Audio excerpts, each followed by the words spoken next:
बीमार है मरीज बंदा वा मेरे रोज का 1000 रुपया दवाई का खर्चा तो मैं मरीज बंदा लै नहीं सकता। मियाँ मेरा गड्डी च ले आके फोटो इत्थे पुछ लो महल्ले तुहानू दवाई मिल जाएगी। 6वां साल चढ़िया 6वां 6 साल हो गए मियाँ फौत हो गए। मैं मुथाज हैगी मेरे को टुरिया नहीं जाता है।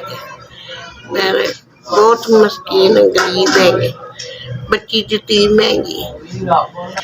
मेरा बच्चा एक है वो दिहाड़ी लगी ना लगी हवाई रोज बच्ची है उसकी शादी करनी है कोल गुंजाइश नहीं है। आपकी मेहरबानी होएगी इमदाद कर दो।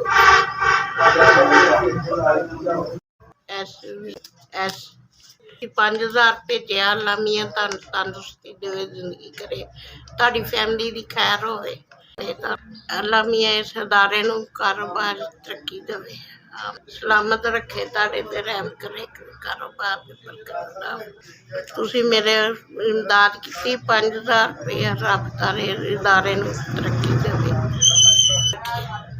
मियाँ जिंदगी करे और तुहानू हज करावे मक्का मदीने दा तुहानू खुशियां विखावे रब ताड़े इदारे नू तरक्की देवे रब और तुसी मेरी इमदाद करते रहो मैं तुहानू दुआवां दिंदी जांगी।